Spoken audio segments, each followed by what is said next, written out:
Assalamualaikum warahmatullahi wabarakatuh. Jumpa kembali dengan saya Nandang Suherman. Dan kita akan ngobrol seputar pendidikan, dan ini bagian daripada ngulik ya, programnya ngulik, yaitu ngobrol urusan publik dan isunya di pendidikan. Pendidikan di Jawa Barat, di mana pendidikan ini adalah salah satu indikator ya, salah satu indikator untuk mengukur tingkat keberhasilan sebuah pemerintahan ya, termasuk juga di nasional, di provinsi atau di daerah. Nah, jangan lupa dari teman-teman semua untuk subscribe, like, comment, and share untuk YouTube ini. Dan di kesempatan ini saya mengundang salah seorang pemerhati pendidikan. Bukan hanya pemerhati, beliau juga berkiprah di dunia pendidikan, cuman berkiprahnya bukan di dunia pendidikan di lembaga-lembaga pendidikan formal, tetapi lebih banyak di proses-proses pendampingan di tengah masyarakat untuk proses-proses penyadaran. Oke, sudah hadir Bung Dwi Joko. Coba Mas di ngulik ngobrol urusan publik di channel YouTube Inisiatif. Apa kabar Mas? Sehat, alhamdulillah. Alhamdulillah. Ya Mas Dwi ini, kalau teman-teman melihat ini di belakang ini ada apa? Ada apa ini namanya? Ini buku dulu itu Jalan Panjang Mengubah Kebijakan Publik, dan di situ penyuntingnya Dwi Joko Widianto. Inilah orangnya. Jadi penulis juga, cukup produktif. Walaupun dia kadang-kadang malas-malas nulisnya, tapi bagus-bagus tulisannya. Dia punya ini juga apa namanya Mas? Di itu tuh yang suka saya baca juga. Tulisannya itu bukan di Facebook apa namanya? Apa itu yang tulisan tempat ini? Apa bukan di Facebook, apa namanya satu lagi itu, atau sudah tidak nulis juga sih? Di blog, bukan ya, goblok ya, di blog. Ini blog. Oke. Sekarang sedang ngerjain apa nih? Saya kebetulan beberapa bulan terakhir lagi menjadi membantu badan penjaminan mutu pendidikan di Jawa Barat. Oke, nah itu dia berarti pas ini gitu. Karena beliau yang sekarang 1 tahun atau 2 tahun terakhir. 1 tahun. Sudah 2 tahun terakhir. Jadi pas ini kita ngobrol karena jaminan mutu ya. Iya. Di pendidikan. Dan kita tahu bahwa pendidikan di kita kalau pakai skala dunia itu posisinya di mana nih Indonesia itu? Kualitas atau mutunya itu. Sebenarnya ada riset sebenarnya sudah ada riset PISA ya. Oh iya PISA. Kemudian banyak sekali riset yang lain, program-program yang lain. Ada riset dari Semeru, ada riset dari PISA, ada riset dari program-program inovasi misalnya. Itu menunjukkan bahwa ya sebenarnya secara nasional kita masih jauh di bawah gitu. Masih di bawah. Terutama dalam hal literasi, numerasi gitu ya. Literasi kemampuan membaca, menganalisis teks, memahami maksud sebuah di bawah kalimat. Itu kalau pakai numerik itu di kelas, kalau di Liga Sepak Bola itu kan ada yang utama yang tinggi itu, yang kelompok itu, kalau papan tengah gitu ya, papan tengah atau papan bawah. Itu ada istilahnya di bawah kompetensi minimum. Wah, ini menarik teman-teman. Di bawah kompetensi minimum itu berdampak terhadap apa ya, berimplikasinya? Kalau kompetensi itu kan salah satu ukuran juga ya. Iya, kalau misalnya literasi dampaknya jelas banget. Dia tidak paham mana berita hoax. Wah, ya kan? Dia tidak paham mana yang berita benar karena dia salah membaca, salah memahami maksud sebuah kalimat. Dia nggak paham pesan-pesan orang tua. Termasuk pesan-pesan pemerintah. Pesan-pesan pemerintah juga gitu. Bahkan bisa bahaya. Karena kemampuan literasi itu tidak hanya membaca ya. Tetapi memahami maksud, intensi sebuah kalimat misalnya.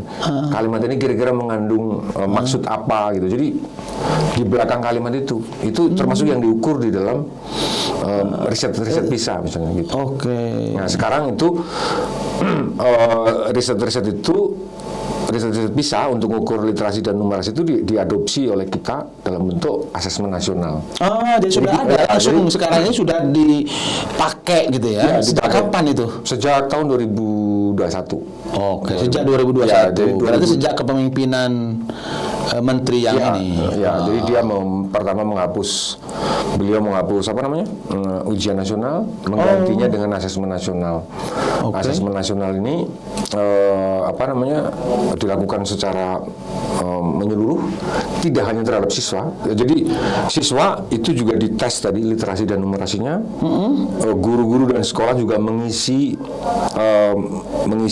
beberapa pertanyaan, survei itu yang misalnya mencerminkan lingkungan belajarnya seperti apa, gitu. Kemudian kompetensi guru itu semuanya dinilai dalam asesmen nasional. Jadi yang namanya ujian-ujian itu sudah tidak ada. Sudah tidak ada. Kalau dulu kan ujian itu kita hanya mengukur siswa udah lulus mata pelajaran tertentu. Oh, dan itu gampang juga sebetulnya. Gampang. Nah, sekarang dan semuanya gampang manipulasi ya kalau dulu. Ya. Kalau sekarang bisa dimanipulasi nggak tuh? Oh, sekarang bisa. Masih bisa, tapi potensinya masih bisa ya. Masih bisa. Okay. Bisa. Tapi bukan manipulasi di tingkat itu, tapi mungkin samplingnya terbatas. Masalah soal metodologi aja. Metodologi ya, gitu. bukan di substansinya. Bukan di substansinya. Oke, jadi sudah lebih maju. Nah, si asesmen nasional ini kemudian datanya dikumpulkan dalam bentuk yang namanya rapor pendidikan. Wah, ini teman-teman. Jadi ada rapor. Kalau dulu rapor ke siswa, sekarang ada rapor sekolah dan rapor kabupaten. Pemerintah ya diukur pemerintah daerah. Oke, ini menarik. Saya baru ternyata ada rapornya juga. Karena kalau di daerah biasanya yang ukur itu Kemenpan, ukuran-ukuran administratif yang menjadi yang diukur oleh Kemenpan. Tapi di pendidikan ada. Cukup serius. Rapor sekolah. Nah, gimana potretnya nih? Rapornya ini merah, hijau atau kuning atau apa? Untuk Jawa Barat ya? Jawa Barat lah. Saya karena sebenarnya data ini sudah bisa diakses publik. Oke. Ya. Ini tanda juga literasinya rendah. Jadi termasuk saya barangkali kurang rajin ya, itu terhadap jadi rapor sekolah ini berguna ya, pertama untuk bagi sekolah, untuk misalnya bagi kepala sekolah ya, terutama untuk memanage sekolahnya, misalnya apa yang harus diperbaiki oleh sekolah duluan, problemnya apa sih yang ada di sekolah itu. Di rapor itu ada, karena di situ ada sebuah metrik yang menggambarkan langkah-langkah, misalnya sekolah ini problem literasi numerasinya sekian. Jadi kepala sekolah harus melakukan apa? Duitnya dari mana? Itu sudah ada namanya. Hasil dari analisis terhadap rapor sekolah itu adalah rencana kegiatan dan anggaran sekolah, RKAS. RKAS. Dan kita tahu teman-teman bahwa anggaran pendidikan kan di kita sudah dicantumkan di undang-undang ya, yang minimal 20% plus dari sumbangan-sumbangan masyarakat ya. Oke, terus gimana yang Jawa Barat? Nah, kalau Jawa Barat saya harus lihat data ya, misalnya sebentar. Ya, silakan Mas, tenang saja karena ini menarik sebetulnya kan. Nanti kita bisa data itu bisa diakses. Tapi memang ada data-data yang bisa diakses publik, ada yang hanya untuk kepentingan internal ya. Oke, yang publik aja dulu dan internal kalau boleh juga boleh lah. Nah, ini misalnya ini Jawa Barat ya. Jawa Barat kalau secara umum agregat itu lumayan, literasinya udah bagus. Papan atas. Enggak juga. Yang atas yang mana tuh yang atas? Barter. Oke, yang Jawa Barat itu jadi papan mana dulu lah? Jawa Barat kalau dilihat dari papan menengah kayak. Papan menengah. Okay. Tapi kalau dibandingkan dengan provinsi-provinsi yang populasi sekolahnya sama, ya. Kalau secara nasional kita jauh ketinggalan. Agak ketinggalan ya. Agak ketinggalan. Kalau dibandingkan dengan di Jawa Tengah yang populasinya sama ya. Jawa Tengah, Jawa Timur. Populasi sekolahnya misalnya sekolahnya Jawa Tengah, Jawa Timur itu lumayan sih, menengah lah. Kita menengah. Oke. Gitu. Karena ukurannya yang tadi itu yang cukup banyak juga ya. Variabel untuk mengukurnya gitu kan. Nah, yang di Jawa Barat yang untuk agregat ya. Kemampuan literasi itu di bawah kompetensi minimum SD. Ya. Kemampuan numerasi di bawah kompetensi minimum di Jawa Barat. Oke. Numerasi beda dengan literasinya apa? Numerasi itu angka. kemampuan matematika lah. Oh, Matematika menambah, mengurangi itu kali tambah kurang. Pantesan banyak yang ribut karena berbaginya salah. Gitu. Oh, terus ada juga itu tadi ini SD ya. Kemampuan literasi, numerasi itu di bawah kompetensi minimum, indeks karakter. Jadi ada juga, jadi dia diukur juga karakter siswa itu seperti apa. Karakter guru juga sama. Nah, pemerataan literasi masih ada ya, antara rural dan urban tuh jauh. Oh, gapnya masih tinggi. Oke. Pemerataan numerasi ngitung agak sama. Kerepotan juga ya. Kalau numerasi yang di parameter pendidikan apa sih yang menonjol kalau gitu? Jawa Barat. Ini sedih semua ya, tertinggal semua rata-rata. Saya kaget ya. Iya, pantesan hoax begitu gampang menyebar. Ternyata kalau diukur pakai metode yang ini, alat ukur yang ini, saya jadi oh iya. Terutama menurutku sih ya. Yang bagus ya itu misalnya indeks kesetaraan gender. Jadi di sekolah ya. Di sekolahnya jadi sudah tidak tertinggal ya salah satu gender itu. Jadi udah relatif sama ya. Relatif sama. Terus yang memprihatinkan juga kualitas pembelajaran guru. Oke. Ya. Nah, ini yang menurut yang masih merah itu kepemimpinan instruksional kepala sekolah. Wow, ini penting teman-teman, ya. Masalah leadership. Jadi ternyata kirain bukan hanya kepala daerah yang masih banyak orang bertanya-tanya dan kita kekurangan stok masalah leadershipnya. Di sekolah juga pepantesan ini masih ternyata kurang. Emang sih seberapa berpengaruh leadership kepala sekolah terhadap kualitas? Kepala sekolah itu kan kalau di aturan di Undang-Undang Pendidikan Nasional dan aturan-aturan tentang itu dia adalah pemimpin pembelajaran. Dia mensupervisi guru, ya kan? Ada kalau di dalam itu ada 10 indikator ya, saya lupa lagi. Tapi ada 10 atau 8 atau 10 indikator misalnya kepala sekolah harus mensupervisi guru, kepala sekolah harus mengelola macam-macam lah. Tidak hanya administratif, tidak hanya administrasi, tapi dia juga memonitor. Sesekali dia harus mengunjungi guru, bagaimana cara dia ngajar. Ini yang membedakan dengan sistem yang lama, yang sebelum 2021 ya. Jadi sudah kelihatan nggak hasilnya, walaupun baru setahun ya, barangkali tidak fair juga untuk melihat itu. Tapi sudah mulai nggak geliat itu ya? Menurut Bung atau Mas Dwi ini sebentar. Secara ini aja, secara permukaan lah gitu. Ada suasana pembelajaran sudah lebih berbeda dengan yang dulu, atau kualitas guru atau kepemimpinan kepala sekolah dengan aturan yang baru ini? Saya ngeliat malah trennya itu seperti guru kelelahan ya. Guru karena bebannya makin banyak. Terus kemudian, jadi gini, saya belum melihat bahwa ada sebuah upaya untuk mendongkrak kualitas pembelajaran di guru. Satu, karena guru-guru ini kan terdiri dari guru-guru yang honorer. Gitu. Guru-guru yang senior yang punya kompetensi tinggi dalam mengelola pembelajaran itu sudah mau pensiun. Sudah berkurang. Jadi nyaris sekarang sekolah-sekolah itu dipegang oleh guru-guru muda,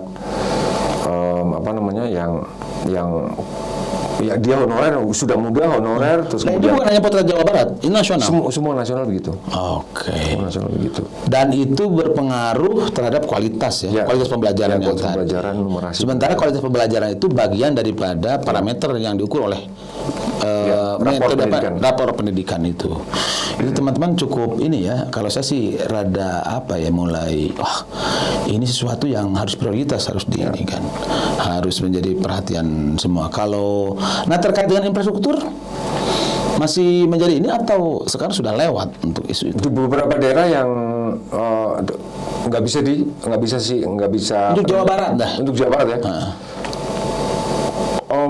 Angka partisipasinya lumayan tinggi. Bagus. Lumayan bagus. Jadi angka partisipasi itu kan menunjukkan bahwa lama sekolah, kemudian ada kesempatan untuk ada gedungnya lah ya, ada gedungnya, ada sarananya gitu, relatif tercukupi. Kecuali beberapa daerah misalnya Sukabumi. Itu pun Sukabumi itu yang kabupaten yang lebih. Yang kabupaten. Oh, karena Pak faktor geografis. Ya, masih kemarin masih ada misalnya anak-anak yang terpaksa harus naik mengayuh perahu ya. Untuk datang ke sekolah. Bukan, untuk mengisi raport, hanya untuk nyari sinyal gitu. Jadi raport ini kan real time. Asesmen nasional ini itu kan real time harus diisi. Sementara wifi sekolah sangat terbatas. Jadi ketika dia harus mengisi asesmen nasional itu cari sinyal. Dan itu pergi jauh. Di Sumedang juga kan, di Naringgul misalnya. Naringgul. Naringgul itu anak-anak harus naik ke bukit, membawa laptop hanya untuk mengakses sinyal. Itu untuk tingkat sekolah di mana? SMP. Naringgul kau Sumedang ya? Iya, Naringgul Sumedang. Ya. Oke. Gitu. Oh gitu. Saya kan memang dilahirkan produknya pendidikan produk lama. Jadi udah tercerabut rada ini. Nah, makanya ini penting ngobrol dengan Mas Di yang terus itu. Terus yang tadi, kalau yang potret Jawa Barat yang seperti itu saya tidak bisa membayangkan yang di luar Jawa ya. Oke. Misalnya di Papua ya, kemarin saya baru mendapat, bayangin Kang, saya baru mendapat budget transportasi untuk Kabupaten Pegunungan Bintang. Oke. Jadi di Pegunungan Bintang itu punya sekitar 18 kecamatan. Ya. Seorang pegawai dinas pendidikan kalau mau berkunjung ke semua kecamatan, distrik, itu ini baru ke distrik. Ya, distrik ya. Dia harus menghabiskan sekitar 500 miliar hanya untuk ongkos pesawat sekali terbang. Untuk berapa lama? Itu untuk sekali perjalanan. Sekali perjalanan ke semua keliling lah gitu ya. Ada kecamatan. Itu baru kecamatan. 18. Nah, jadi bayangin kalau misalnya itu belum ke sekolahnya. Kalau sekolahnya harus menggunakan itu baru kantor kecamatan begini ya, itu baru kantor kecamatan di Pegunungan Bintang. Itu Indonesia ya, Mas ya. Nah, jadi iya seperti itu. Jadi baik kita kita masih cukup beruntung ya di Jawa, masih lumayan. Oke, balik lagi ke yang tadi Mas, yang terhadap standar-standar itu yang sekarang sudah mulai diberlakukan. Kalau saya baca kan di media, berpengaruh nggak terhadap murid perubahan pembaharuan yang sekarang terjadi tuh? Kan murid dipaksa juga kan harus berubah. Beda dengan murid sebelum tahun 2021 kan. Gimana tuh? Ya, ya mungkin setiap daerah beda ya. Tapi tren umumnya sih ini kuncinya kan ada di guru sebenarnya. Ya, pendidikan kan ada di guru. Jadi kalau kita bisa bayangin kalau guru kemampuan guru dipaksa online. Karena kan kemarin COVID dan memang bukan karena COVID kan harus seperti itu di pendidikan itu. Harus lebih bisa belajar jarak jauh. Ya, online memperparah COVID memperparah itu ya, walaupun itu sudah skemanya dinas pendidikan harus nanti belajar tidak harus bertatap muka gitu. Atau riset terakhir kan itu tadi mengapa kita kehilangan istilahnya learning loss itu sekian tahun kan. Dari adanya COVID itu menunjukkan bahwa COVID ini selama COVID pembelajaran nggak efektif. Tapi tanpa COVID pun sebenarnya memang sedang goyah gitu. Apalagi setelah COVID. Kayak biasanya apa sih kalau dilihat untuk Jawa Barat, ada nggak sih kebijakan strategi khusus dari kepala daerah atau dari yang paling bertanggung jawab, kepala dinas pendidikan misalnya, untuk mengatasi itu? Untuk maksudnya gimana Kang? Yang tadi bahwa ini kan ada setelah ini kan dampak ya terkena COVID, terus ada pembaharuan dengan tahun 2021 dengan skema yang berbeda. Ada nggak yang untuk mempercepat itu, untuk lebih ini beradaptasi kebijakan khusus di dinas pendidikan atau masih menginduk kepada nasional di Jawa Barat? Saya kira nggak ada kebijakan khusus, misalnya eksperimen metodologi tertentu nggak ada. Itu semuanya belum ada ya. Belum ada. Termasuk gubernur juga memerintahkan itu dari pidato dari apa ditemukan nggak tuh? Enggak ada. Iya kan, kalau gubernur yang sering kita baca di media kan banyak dia melakukan inovasi-inovasi, OPOP untuk ekonomi kan, terus apa untuk desa ada patriot desa gitu, ada banyak tuh. Untuk pendidikan kayaknya nggak ada. Oh, nggak ada ya? Nah, jadi semuanya standar aja gitu. Standar aja dengan tadi cuma diperintahkan untuk apa namanya online dan seterusnya. Jadi tidak ada program spesifik ya. Tidak ada program spesifik untuk membuat sebuah proses pembelajaran yang lebih baik di tengah-tengah pandemi. Atau daerah lain ada nggak kepala daerah yang mencoba mengakselerasi barangkali atau lebih memodifikasi daerah, karena kan yang kita tahu bahwa potret ya geografi yang sangat berbeda sehingga daerah memodifikasi. Saya kira nggak ada yang berani di gitu. Jawa Barat nggak, belum setidaknya belum saya lihat gitu sebuah inisiatif dari dinas tertentu untuk atau dari mengubah proses pembelajaran dan lain. Semuanya standar aja. Ada kegiatan dikerjain nggak gitu. Oke, ini menarik.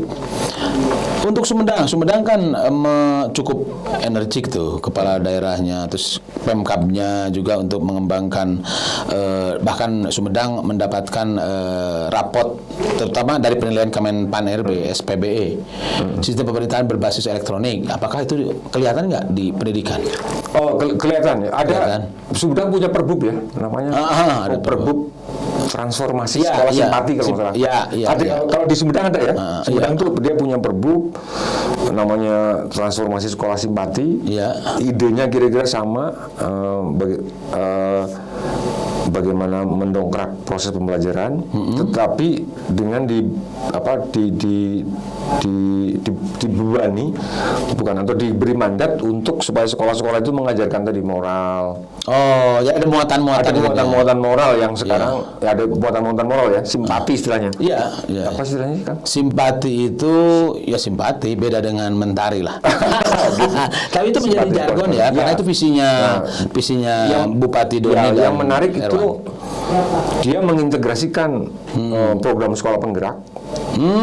Oke, apa pula itu sekolah penggerak? Program sekolah penggerak dan kurikulum merdeka ke dalam program daerah gitu. Oke. Nah, itu yang menarik ya. Jadi mungkin Sumedang aja ya. Oke. Cuma saya nggak tahu efektivitasnya kayak apa. Yang saya tahu ya, karena juga sangat minim dari itu. Tapi yang saya ingat dan sering diulang-ulang oleh Bupati itu bahwa dia memasukkan menjadi landasan dalam pendidikan itu adalah yang moralitas. Di situ. Kalau itu yang mengconnectingkan sehingga ada Perbub itu, dan atas keprihatinan sebetulnya terhadap problematika yang terjadilah di tengah-tengah pelajar kita yang sering tawuran dan bla bla bla itu. Oke. Daerah lain sepengetahuan Mas Dwi di Jawa Barat? Daerah lain ada Bekasi nih ya. Kabupaten Bekasi itu dia punya tapi baru mau dilakukan. Baru mau dilakukan. Dia mau merekrut tambahan guru. Merekrut guru di tahun 2003 itu banyak banget itu. Hampir 3 terutama untuk menutupi kelangkaan tadi. Karena sudah mulai banyak yang pensiun. Banyak yang pensiun. Kalau menurut Mas Dwi, berbeda kualitas nggak sih antara guru yang sekarang mau pensiun dengan guru yang baru-baru ini? Guru-guru muda. Kalau dulu guru kan guru-guru yang sekarang mau pensiun itu kan guru-guru lulusan IKIP Bandung ya. IKIP ya. Lembaga pendidikan tenaga pendidikan. Jadi dia diluluskan oleh sebuah pabrik guru yang diajarkan segala macam tentang mulai dari metodologi pembelajaran sampai ilmunya yang akan diajarkan gitu. Jadi relatif lengkap gitu. Nah, pabrik guru ini kan sekarang udah nggak ada. Menjadi universitas ya? Menjadi universitas. Kemudian ada memang LPTK kayak misalnya STKIP dan sebagainya. Tapi kalau saya melihat ya sekilas itu,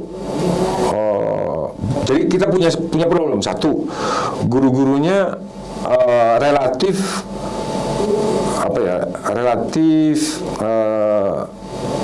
kurang memiliki kompetensi pembelajaran yang memadai. Padahal dia guru. Padahal dia Dia harus menjadi contoh Ya. kepada. Oke. Terus dulu kan beda, misalnya saya malah membandingkan gini. Orang-orang yang hebat hari ini Ya. itu adalah orang-orang yang dulu diajar oleh guru-guru lulusan SPG. Ya kan? Orang-orang SPG itu memang sudah Dulu niat. itu ada SPG, ada KPG ya. Ya, seperti itu. Nah, sekarang intinya sebenarnya bukan saya tidak percaya pada lembaga-lembaga pendidikan, tenaga pendidikan yang ada sekarang kayak STKIP, FKIP, tetapi saya ngelihat mungkin mereka kehilangan motivasi juga karena pengangkatan guru juga kan nggak ada. Kalau sekarang kan sudah mulai ini ya, setahu saya Provinsi Jawa Barat sedang membutuhkan banyak juga. guru. Oke. Di itu yang tadi di Jawa Barat raportnya yang paling bagus di kabupaten mana tuh? Ada nggak? Nah, rapor Sekolah dan raport apa lagi yang ditilai itu karena penting. Yang tadi kan Sumedang sudah memasukkan ada unsur-unsur muatan lokal lah kalau dulu ya, terkait dengan itu cukup mempengaruhi terhadap penilaian terhadap buku itu, raportnya itu. rapor ya. Rapor itu nggak bisa Diurut nggak di ini atau setiap daerah? karena masing-masing daerah beda, Kang. Oh. Masing-masing daerah beda. Misalnya tadi dia kan kualitatif sebenarnya. Misalnya oke. literasi. Oh ya, banyak parameternya. Banyak parameternya, banyak Oh, parameter. Jadi oke. nggak bisa di ranking yang Iya. juara siapa, gitu. Yang juara siapa. Tapi kalau melihat misalnya kecepatan, misalnya sekarang program kurikulum Merdeka ya. Kalau misalnya kalau dilihat dari kecepatan daerah mendownload rapor pendidikan, kecepatan daerah untuk guru-gurunya menggunakan platform Merdeka Mengajar, itu memang ada beberapa yang ngebut gitu. 10 teratas itu bisa dikenali dari situ. Seberapa tinggi komitmennya itu bisa diukur. Dan itu bisa. Tapi berubah-ubah setiap minggu. Oh, berubah setiap minggu. Minggu ini, bentar ya. Ini dilihat dari, sorry Kang. Oh begitu ya, cara penilaiannya memang cukup kencang juga ya, serba cepat gitu Serba ya. cepat. Dan ini kompetitif sekali gitu. Kompetitif sekali. Ada nggak nanti insentif bagi sekolah atau bagi daerah kalau mendapatkan penilaian yang cukup bagus? Kayaknya belum ada. Belum ada ya. Mungkin sih penting itu. Iya, karena untuk menumbuhkan semangat ya. Oh gitu ya. Ini ternyata teman-teman di dunia pendidikan itu tidak seperti yang dulu-dulu ya. Karena sekarang sudah hilang alat-alat ukurnya. Nah misalnya nih, rasio satuan pendidikan mendownload rapor. Kabupaten Sukabumi, Kabupaten Sumedang, Kabupaten Garut Itu paling top. paling top. Dari indikator itu ya. Oke. Ada beberapa Dan indikator. itu kan mungkin boleh jadi karena ketersediaan atau keajegan atau apa ya, jaringan internetnya Ya, atau jaringan internet dan kemauan sekolah untuk memperbaiki diri.